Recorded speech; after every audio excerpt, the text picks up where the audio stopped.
Sobre el estado de las democracias en Centroamérica. ¿Cuál es el rumbo que están tomando?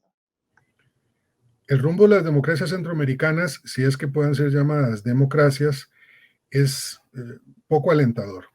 No solamente tenemos una dictadura de ya larga data en Nicaragua, bajo la dupla de Daniel Ortega y Rosario Murillo, sino que tenemos un gobierno claramente autocrático que desprecia el Estado de Derecho y ha debilitado todas los poderes que balancean las relaciones políticas en una democracia, en una república democrática. En El Salvador tenemos claramente un gobierno que está en manos de fuerzas,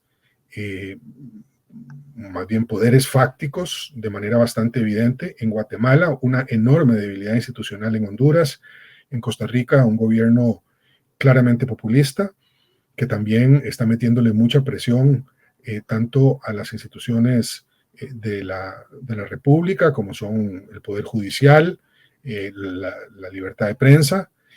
Así es que por donde uno mire en Centroamérica hoy, los sistemas políticos están lejos de tener las condiciones que uno esperaría en temas de democracia y de participación ciudadana. Ejemplo, el régimen de Nicaragua es una dictadura completamente diferente a la autocracia salvadoreña.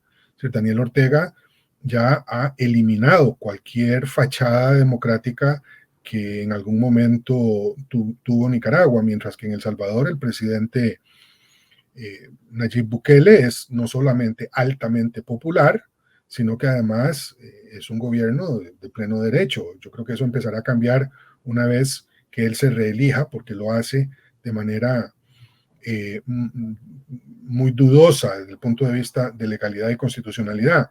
Un presidente que desprecia a los medios de comunicación y con la utilización de los medios que le permiten las redes sociales, desinforma, desorienta, en muchos casos miente. Al caso de Guatemala, en donde lo que tenemos es un estado paralelo que es administrado por poderes fácticos, es decir, por fuerzas no legítimamente configuradas como parte del sistema político, que están asociados en algunos casos con el crimen transnacional organizado. Entonces, yo creo que habría que hacer un recuento mucho más pormenorizado caso por caso, porque dentro de lo que se parecen, especialmente estos gobiernos llamados populistas, también las diferencias por el fondo en los sistemas políticos son significativas. ¿Cómo valora usted el papel de la comunidad internacional, incluyendo a organismos como la ONU y la OEA, en la promoción y la restauración democrática en la región? Bueno, siempre consideré que los organismos multilaterales eran de enorme importancia. Sigo pensando que lo son. Me parece que la contribución que hicieron, tanto durante los años de la posguerra en Centroamérica, especialmente durante la década de los años 1990 y al inicio del siglo XXI, fue definitoria, fue extraordinaria, pero evidentemente, tanto en Centroamérica como en otros lugares del mundo, desafortunadamente sus acciones están muy debilitadas por factores tanto de orden financiero como de orden geopolítico. Eh, Evidentemente, yo no puedo de ninguna manera trasladar la responsabilidad fundamental de lo que ocurre en nuestros países ni a otros países como los Estados Unidos o lo que sea, China,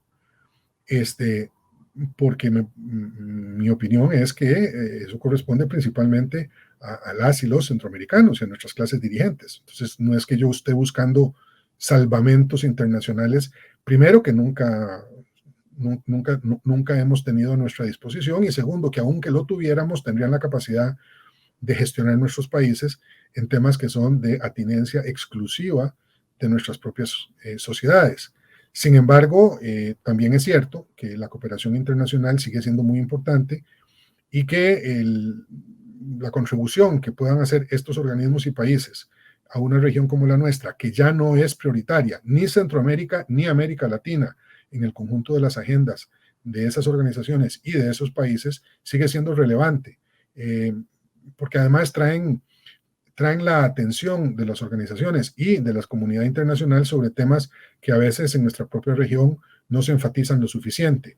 Por ejemplo, la condición de las mujeres, la presencia de las mujeres en la economía, los derechos de los niños y de las personas migrantes, la necesidad de atender mejor los desafíos del cambio climático y otros eventos extremos de orden natural. En fin, complementan mucho las políticas públicas nacionales. Así es que yo continúo atribuyéndole mucha importancia a esa presencia internacional en la zona. Usted ha tenido experiencia en la política y en administración pública como presidente de Costa Rica. ¿Qué medidas cree se deben de tomar para abordar los desafíos democráticos y políticos en Centroamérica y evitar el fortalecimiento de dictaduras como la de Ortega? Bueno, mire, ahí hay temas de corto plazo, temas de largo plazo que no se resuelven en una generación. Entre los segundos, entre estos temas de largo plazo está el de la educación. Nuestra región está experimentando desde hace 150 años, más de 150 años, un déficit enorme en los sistemas educativos que no pueden improvisarse. Las reformas educativas que necesitamos para aumentar la productividad, para garantizar que nuestras comunidades puedan tener procesos de ascenso social significativos, de construcción de capas medias, etcétera, no se pueden lograr de un día para otro. Entonces eso es así. Pero en otros temas, como el de la seguridad pública, por ejemplo, ahí hay que atender rápidamente los procesos de deterioro, porque si no, van a surgir las tentaciones autoritarias, como ya lo hemos visto en el caso de El Salvador y de Honduras. Pero también hay un tema de fortalecimiento institucional que a mí me parece fundamental. Y eso tiene que ver esencialmente con el Estado de Derecho, tiene que ver con los equilibrios del sistema político y muy particularmente de los poderes republicanos, el ejecutivo, el judicial y el legislativo. Y una de las cosas que hay que hacer rápidamente para evitar caer en autocracias o en dictaduras es garantizar que el poder judicial es independiente y que el equilibrio entre los poderes es adecuado. Un poder ejecutivo sin capacidad de gestionar, como la Constitución lo obliga, la cosa pública es muy inconveniente y los poderes ejecutivos hasta hace muy poco tiempo en Centroamérica se venían debilitando mucho a medida que se aumentaba el peso específico del poder legislativo y de otras instituciones contraloras sobre el sistema político. Bueno, hay que restituir esa relación, pero no se puede hacer a costa del Poder Judicial, convirtiéndolo en una mera agencia de decisiones formales auspiciadas por el Poder Ejecutivo. Hay que garantizar la independencia. Y después, desde el punto de vista económico, por supuesto, resulta esencial limpiar a los sistemas políticos de corrupción, pero aumentando también la productividad y los mejores sistemas de recaudación y distribución de la riqueza. Para mí hoy el mayor problema, por supuesto, de Centroamérica es el de la persistencia de la pobreza, la desigualdad y la exclusión. Eso se nota muy claramente en las caravanas de migrantes que quieren abandonar nuestros países hacia el norte o en las migraciones sur-sur. Pero sin duda ese es un tema, el de la distribución y generación de riqueza, o mejor dicho, de generación y distribución de la riqueza, que tampoco se arregla de la noche a la mañana y depende mucho también de las condiciones del mercado internacional, que es el que al final determina la capacidad de nuestros estados de definir políticas económicas y financieras de larga duración.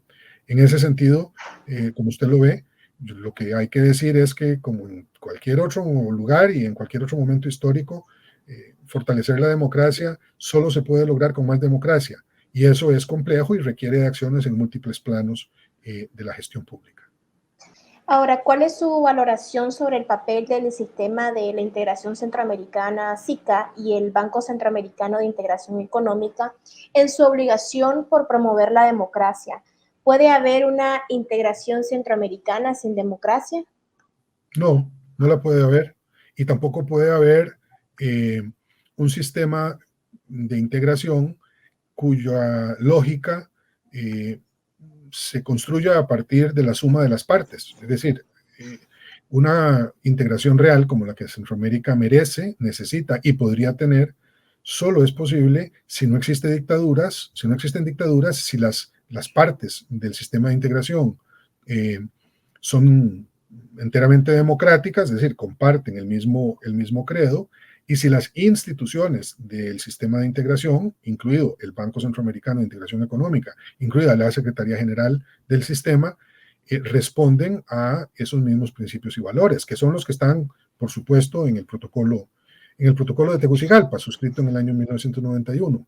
Así que yo no veo ninguna posibilidad de que se restituya una integración real en Centroamérica mientras haya un solo gobierno dictatorial. Esto, la experiencia europea lo demuestra claramente.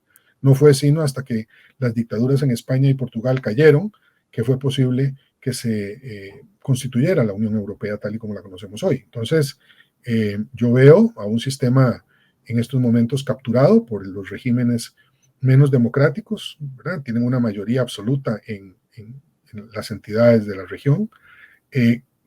Veo a esos regímenes con la voluntad de no soltar esos espacios, de no permitir que haya un recambio y un remozamiento de autoridades. Apenas hace pocos meses se logró evitar que el Banco Centroamericano quedara también, al igual que la Secretaría General, en manos de un aliado de Daniel Ortega, lo cual me parece gravísimo, ¿verdad?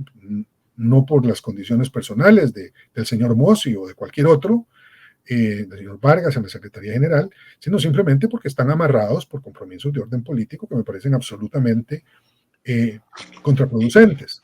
En ese sentido, estoy muy desilusionado con la condición en la que se encuentra el SICA y no puedo mirar con optimismo los próximos años si esas tendencias se mantienen.